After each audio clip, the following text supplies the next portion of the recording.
Okay, so the one thing that I wanted to point out is that equation that we had finished with, where we had checked the orthogonality of dy dx. That we're going to see that this is actually the operator that we're going to use to calculate momentum. So this is our momentum. That's an N.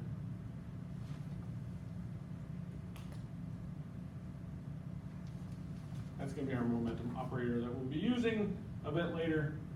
Oh, sorry, there was a negative sign. Yeah.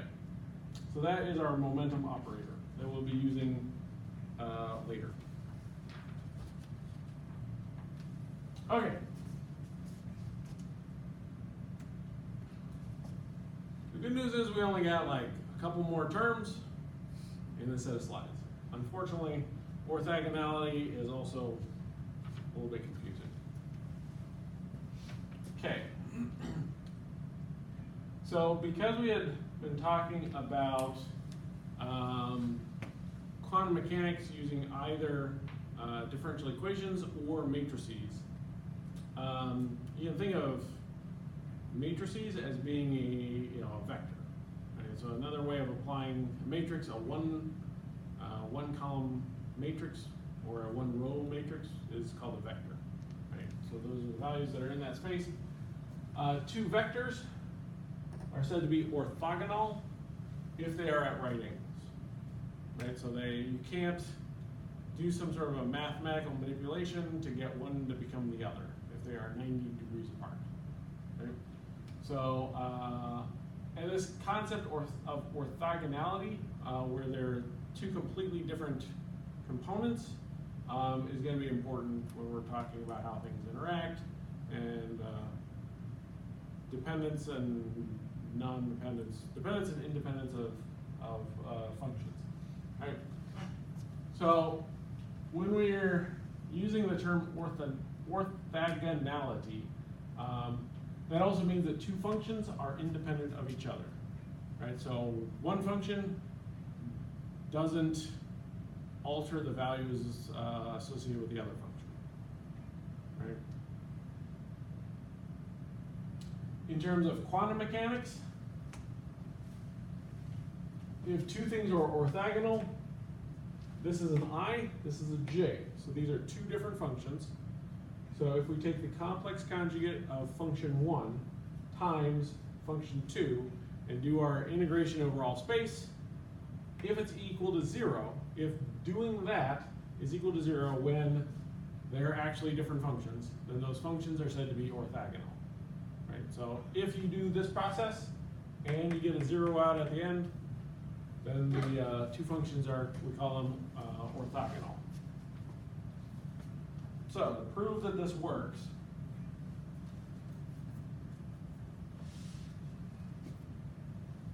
let's say we have an operator, and we're going to apply it to our two functions. So we have two different eigenfunctions with their own eigenvalues. So this is one eigenfunction. This is our function operator. This is our eigenvalue. That is sort of the definition of an eigenfunction, right? Or an eigenequation. An operator applied to an eigenfunction gets you an eigenvalue times times your original eigenfunction back. And this is an omega as opposed to a w, because we got our omega, our capital omega on the other side. We got the same thing being applied to the other function.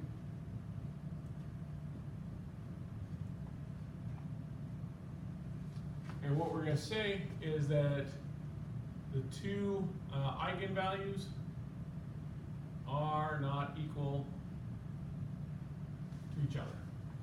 Right? So you got operator being applied to two different eigenfunctions gives us two different eigenvalues. Okay, so the two are not the same.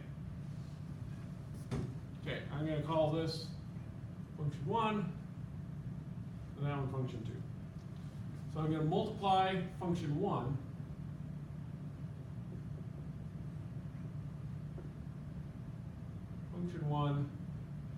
by j star, so the complex conjugate of the j, and function 2 by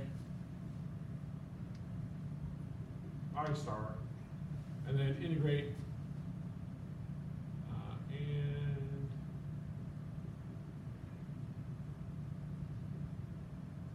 and integrate. Right? Essentially, I'm doing that. Right? So I have integral of our new function 1, so this is j star times omega hat I d tau, which would be equal to the integral j star of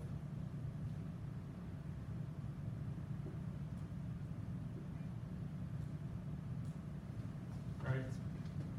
When you take the operator and you apply it to this function psi I, according to our first equation, you get the eigen value times that function again. So this is that, right, via equation 1. So I can replace this part here with that. You guys okay with that? Okay. Now, the eigenvalue is a constant, and constants can get moved outside the integral.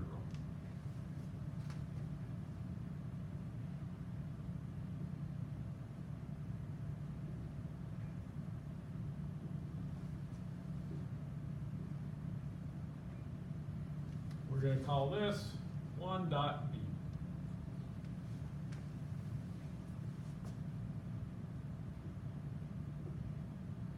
I'm going to do the same for the other one.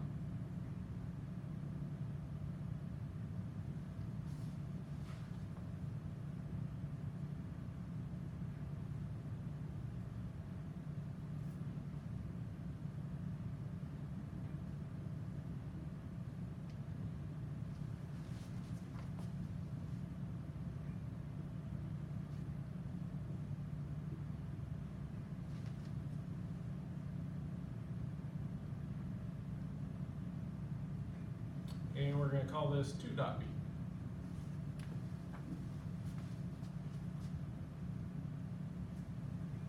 Okay, so we're going to use our definition of our Hermitian operator to see, the vast majority of the eigen functions that we're going to use are going to be Hermitian, right? So we're going to apply the idea of Hermitianness to these two functions. Okay, so if you remember, we were just talking about if it's a Hermitian operator, we're going to flip these two. Right, so we're going to take this one, move it there, that one, move it there, and then use the exact same function. Okay, so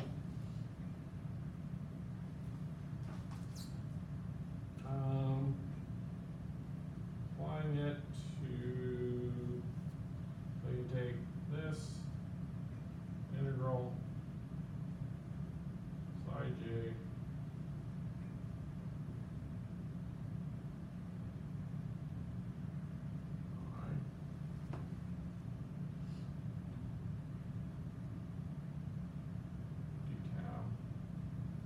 star. This should be,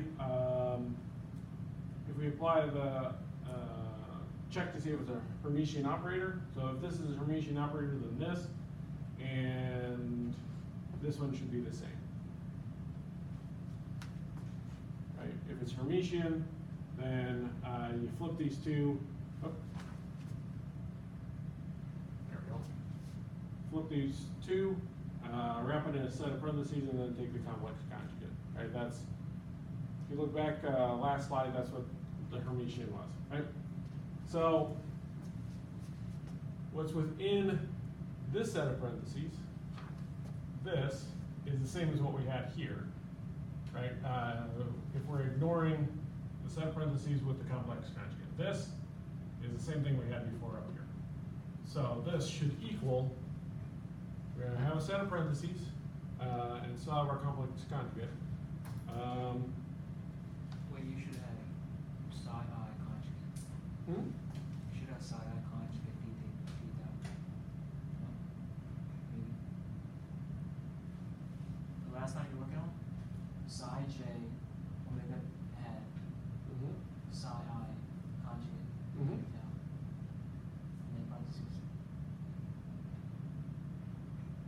What I'm about to write down? Or what I have I'm there? lost as it is, so Okay. So I'm taking, using Hermitian.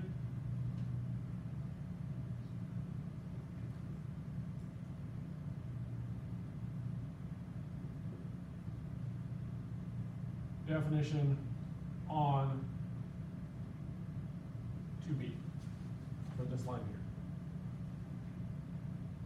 So I'm taking this thing here and applying our definition of a Hermitian operator. Right? And the Hermitian operator, the definition was you flip these two around. Right? So you flip these two around. Oh, that's what I'm doing. so I was missing the star? Yes, I was missing the star. Yeah. So bonus point. I was like, No, like I said, I will make mistakes, which is why I give bonus points if you can find the mistakes. They happen. Okay, so right here, so this would be equal, what's within the parentheses here, we see up above. So this is equal to that, so this should be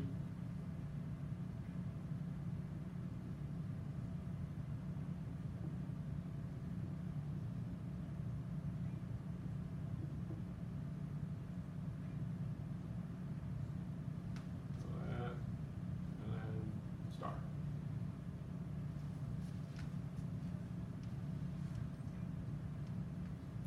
What's within the set of parentheses is our equation 1b, right? And then our starting, if we include the parentheses and the complex conjugate, this starting point is using the Hermitian identity on 2b. Okay, so if we now apply this complex conjugate into this, right, that would be, give us Wi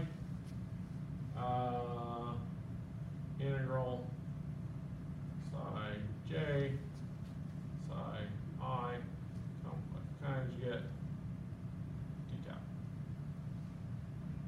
Good with that. Okay, and so we're also going to use our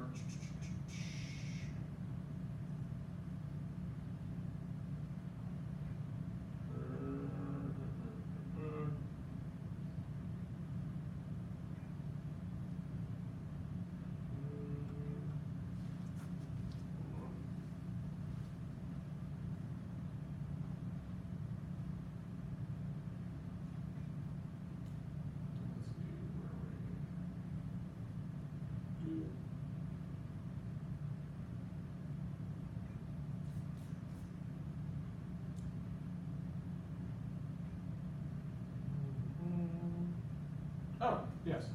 So this part here was equal to this. Right, so using our Hermitian thing, this is equal to that. This is equal to that. And then when we apply the complex conjugate, we end up with this. right? But this all along, because I star cow j cow,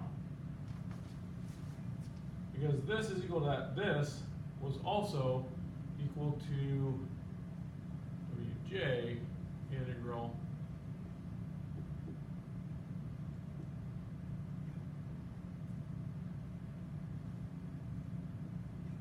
d tau, then these two should be equal to each other. All right? So if we take this one minus that one, so if we take this one here, subtract the other one, we should get 0, right? So that would be I integral j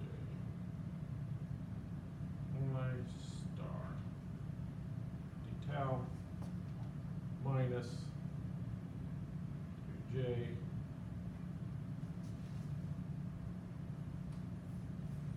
I star j tau. Okay, now, these functions, we're multiplying two functions together, right? So it doesn't actually, we don't have any operator in the middle, so it doesn't matter what order we put them in, right? And you can see here, this is j times the complex conjugate of the psi I, and this is complex conjugate of psi I times psi j. So we can actually just take this first one, flip the order, as long as we keep the star above the I, we're fine, right? So we're going to do that, and then we're going to pull the the omegas out. So this gives us omega I minus omega j times the integral of psi I star psi j d tau. This should equal 0.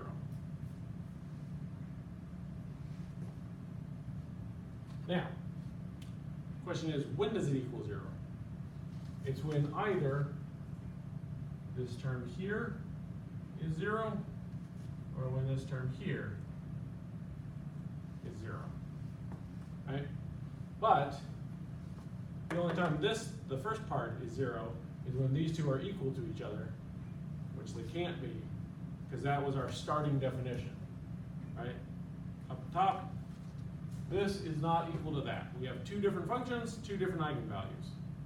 So these two cannot be equal to each other, and so this is not the case. So it has to be this one. So what that's telling us is that these two, if we take the integral of two different functions,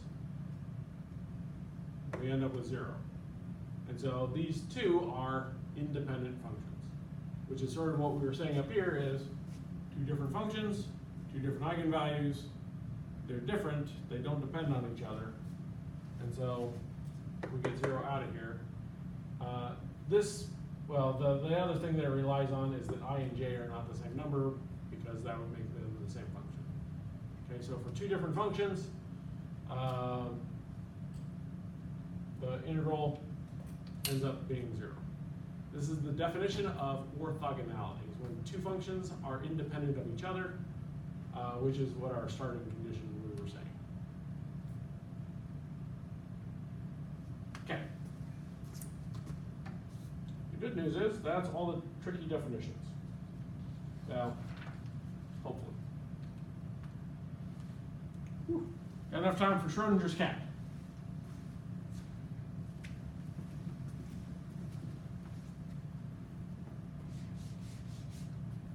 So, as you might be feeling, the original people who came up with quantum mechanics sort of felt the same way. but quantum mechanics doesn't make a whole heck of a lot of sense, right? So Schrodinger's cat is a thought experiment to sort of illustrate the idea of superposition. Some people were using it to imply that quantum mechanics didn't make any sense. So the thought experiment goes, imagine you have a box, contains a radioactive source and a detector. If the detector detects radioactive decay, like an alpha particle hits it, it's gonna take this hammer comes down, breaks this vial that has some toxic chemical, goes up into the air and then kills a cat, right? So you have a cat that's in the box, radioactive material that undergoes decay. It either does or it doesn't. If decay occurs, the cat dies essentially. So you have a mechanism for this radioactive decay to kill a cat. If you give it a length of time in which there's a 50-50 chance for the radioactive particle to have decayed and hit the detector, then the question is the cat alive or dead? The weird thing is, according to quantum mechanics, it's both. Until you observe it, it can be either one. And this is why quantum mechanics is so frustrating, is when we're talking about things on the atomic size, depending on how we look at it, it will be one or the other. Once you open essentially looking at it involves opening the box. So until you open the box, it actually is a bit of both. So the cat is alive and dead, sort of a zombie-esque state. It is neither one nor the other. So the thought experiment is that the cat is existing in what's called a superposition. It is a combination of the alive state and the dead state until it is observed via the outside. This is what Schrodinger's cat is it's an explanation of the concept of superposition. So when you have two different states, and it's some combination of those two states, that's called a superposition. That is what the Schrodinger's cat thought experiment is attempting to explain. Is these two states coexisting at the same time. Once you observe it, the states collapse and one of them becomes the observed. And then every time that you observe it, assuming that you got rid of the thing that is going to kill the cat, every time you observe it, after you make the same observation, that state holds true. So, and you'd see this if we're doing, looking at the spin states of particles. Until you observe it, it can be in either the up or the down spin state. Once you observe it, you lock it into one or the other. It's really weird. Okay, so how superposition is going to affect us. Superposition, the concept of superposition and the expectation value. So because Schrodinger's equation is a linear function, right, and that's where your operator operating on this linear function is essentially a combination of a bunch of other possible functions where they're added together. So if you have, another way of thinking about that linear function is, let's say that this is what the wave function looks like. It's actually the summation of these two wave functions. Right? So a linear function is when you're essentially adding up a bunch of other functions together. Right?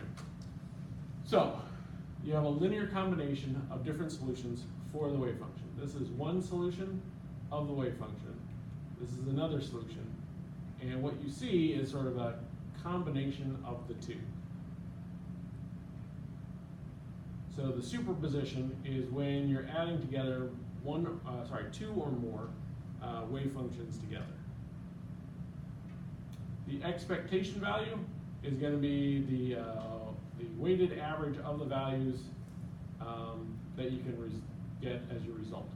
So if we're trying to figure out where something's going to be, we would take the average of the squared of our wave functions, and that would tell us the probability of finding a particle in a particular location. We'll be doing some of those examples part of Thursday. I think we'll be doing a little bit of a lab, but some of the calculations are going to take a while, And so we'll cover a little bit more content as well, and have a whole bunch of fun. So the good news is now you should be able to finish the homework.